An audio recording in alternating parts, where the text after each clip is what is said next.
So far, we've seen how Planck's model of the black body and Einstein's explanation for the photoelectric effect supported the idea that light was made out of particles as well as waves. Now, we're going to look at the Compton effect, which also supports this, and it's a really interesting effect because essentially it's an inelastic collision between a photon and an electron.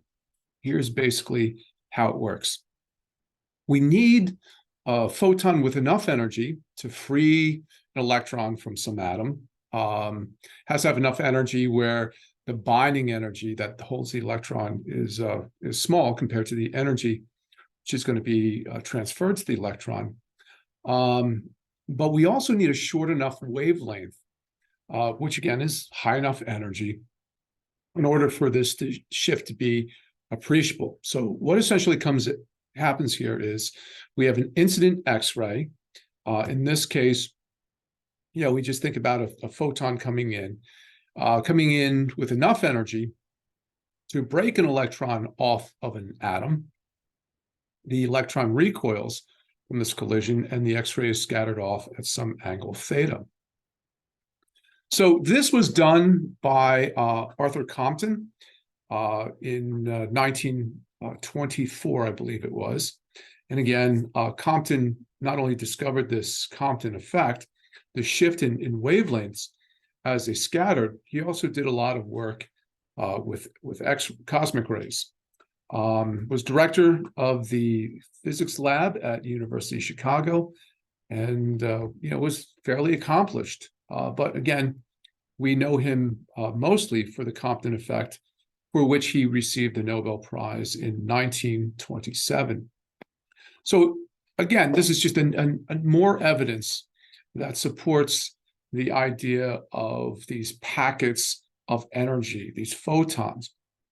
And basically the way that the experiment works is we have some X-ray source, probably from what would be similar to a modern X-ray tube today. The X-rays that Compton used were incident on a sample of graphite.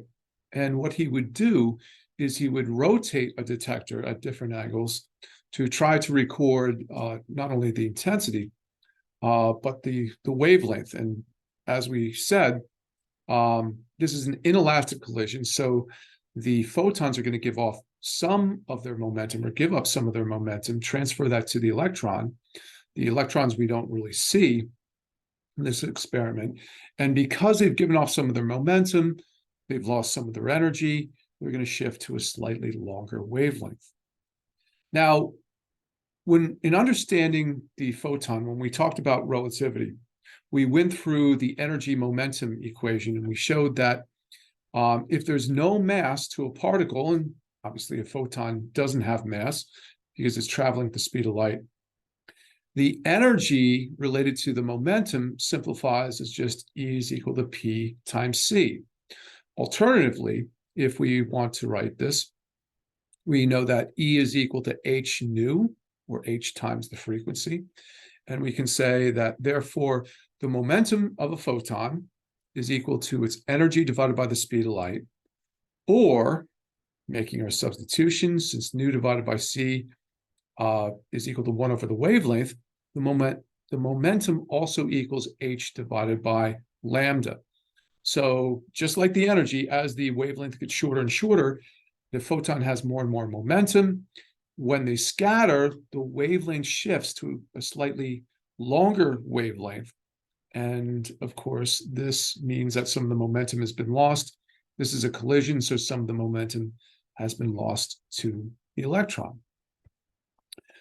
So let's take a look at this in terms of just the magnitude of momentum first. We're going to come in. We have some incident X-ray with so much momentum traveling in the horizontal direction.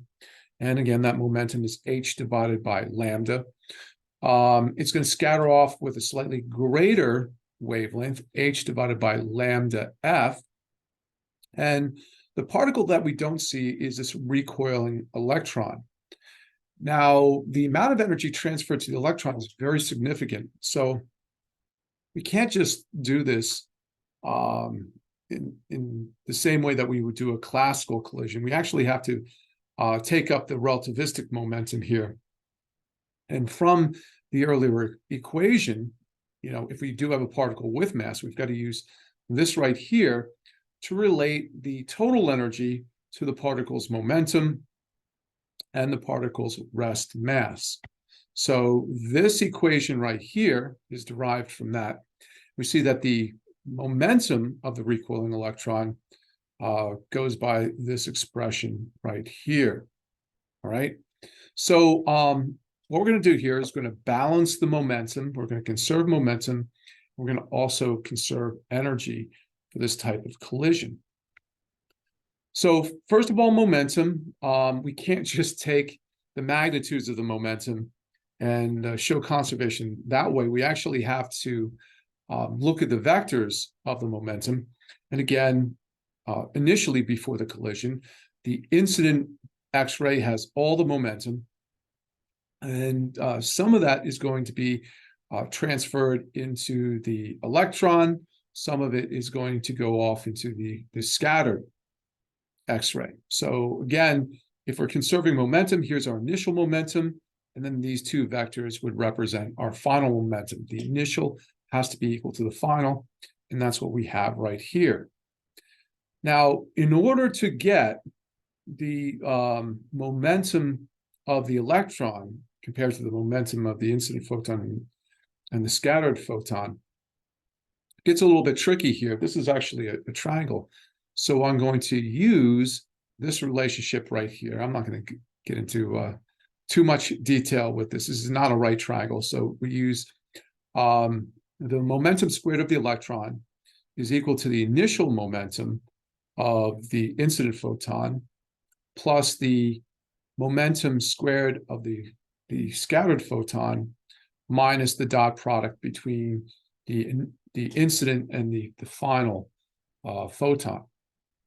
Of course, when we take a dot product, we can just replace this with this expression right here. I dropped the 2. I dropped the 2. There should be a 2 up here. I was wondering why that was looking a little bit strange when I was going over that. So this should have a 2 here.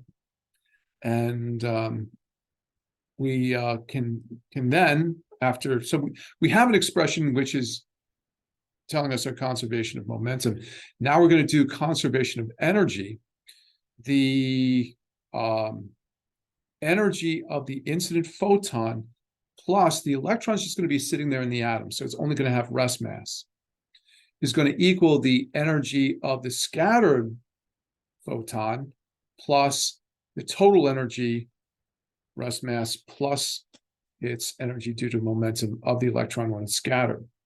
So I rewrite this, I write it like this, okay?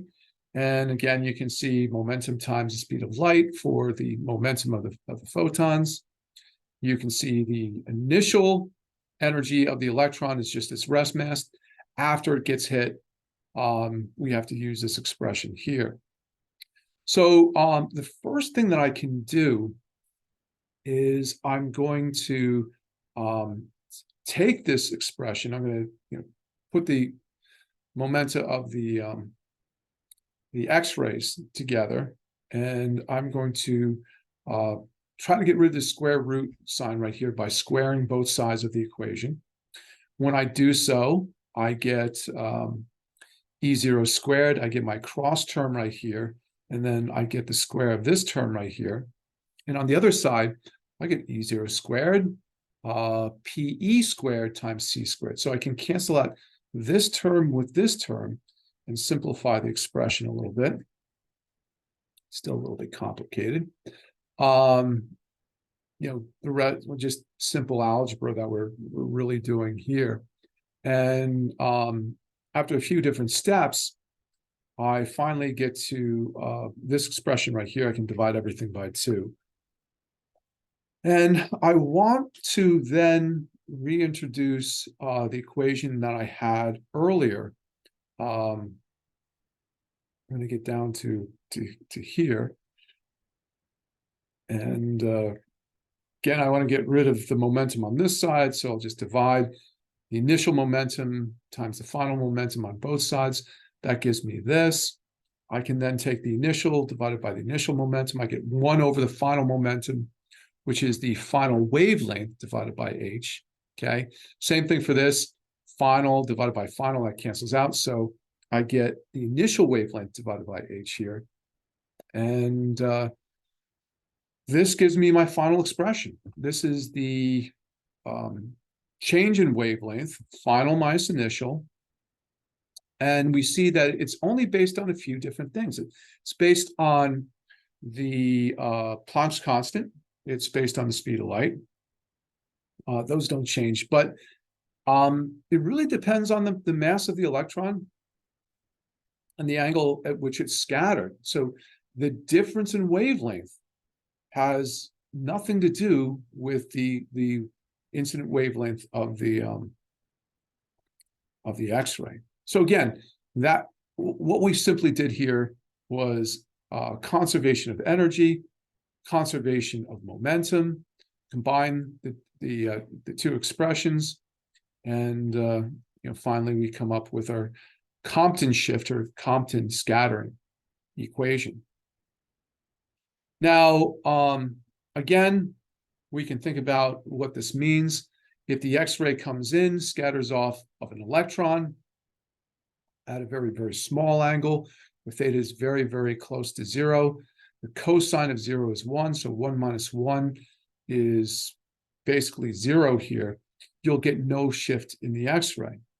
If we go to a 90-degree angle where cosine goes to 0, then effectively delta lambda is equal to this figure right here, h divided by MEC. That's what we call the Compton wavelength. So a 90-degree scatter would give me that. If I scattered in completely the opposite direction, 180 degrees, I would get twice the Compton wavelength.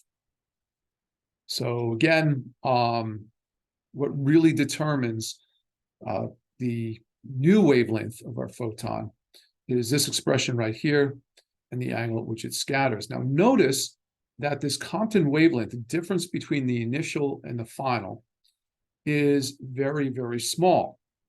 So we can ionize atoms with,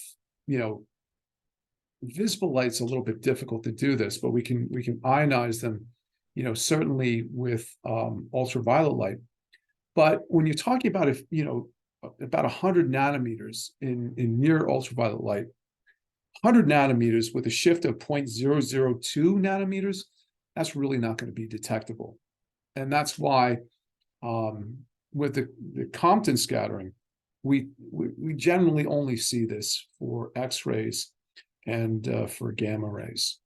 Any other wavelength where we're starting to go over a nanometer, the amount of shift that takes place is really very, very small to detect.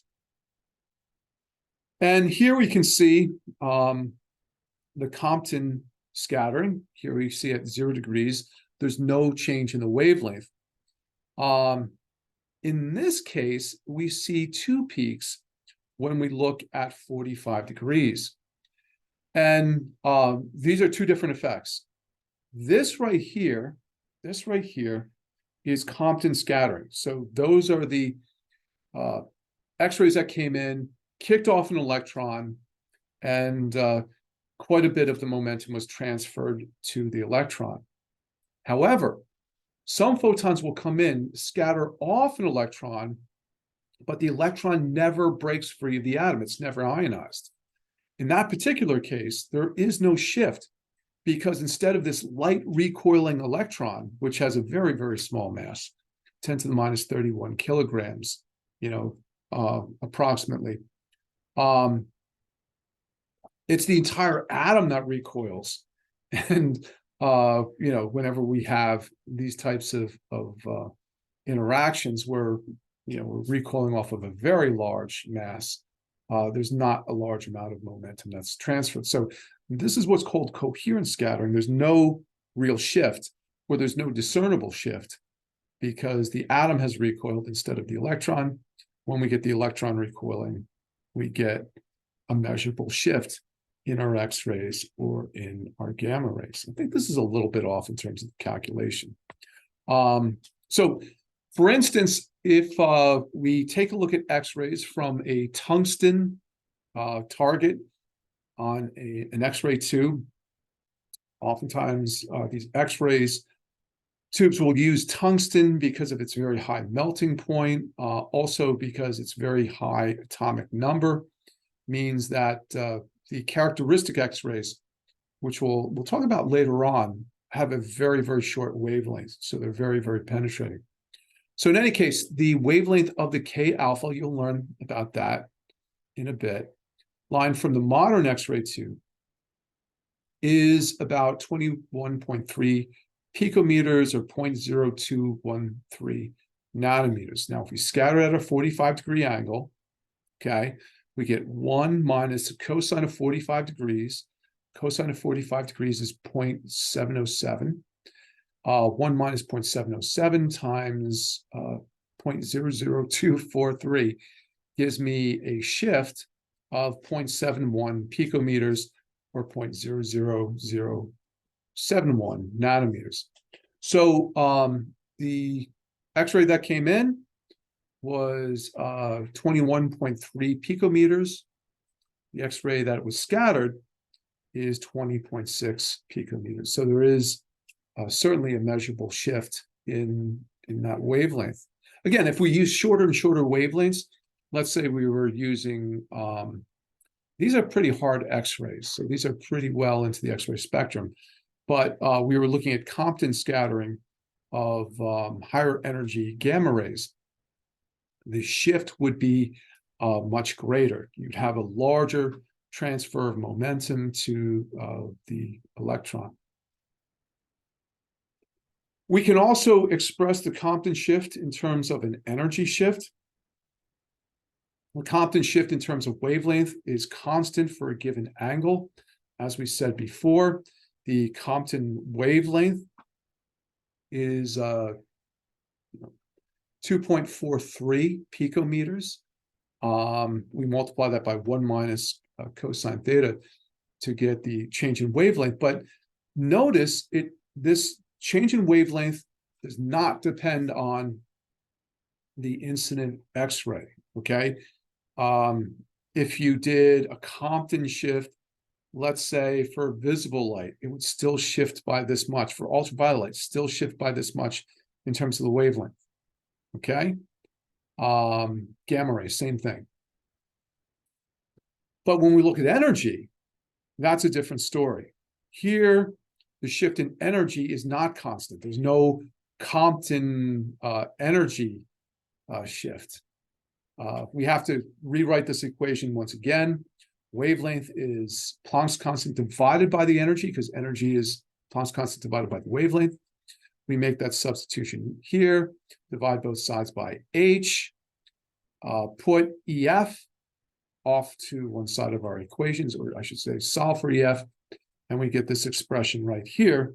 And you can see that the final energy of the photon is going to obviously depend on the initial energy of the photon, but your change in energy is going to be very much dependent on the initial energy. Okay. So again, this is sort of the third important experiment, and Planck won a Nobel Prize for his work. Einstein won a Nobel Prize for the photoelectric effect. Compton wins the Nobel Prize for Compton scattering.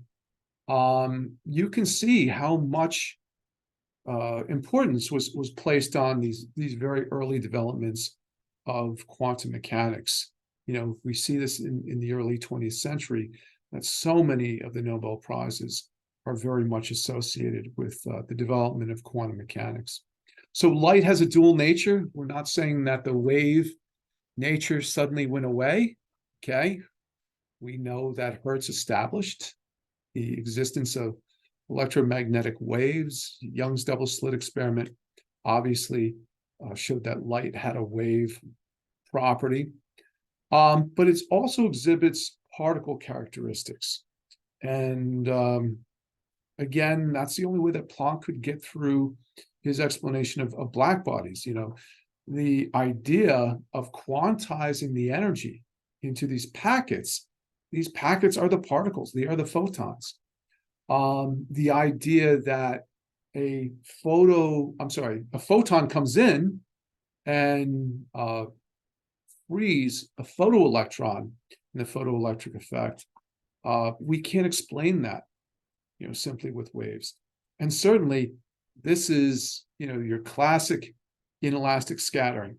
Okay, particle comes in with motion, particle, and then two particles go out. One is the incident particle, which scatters off.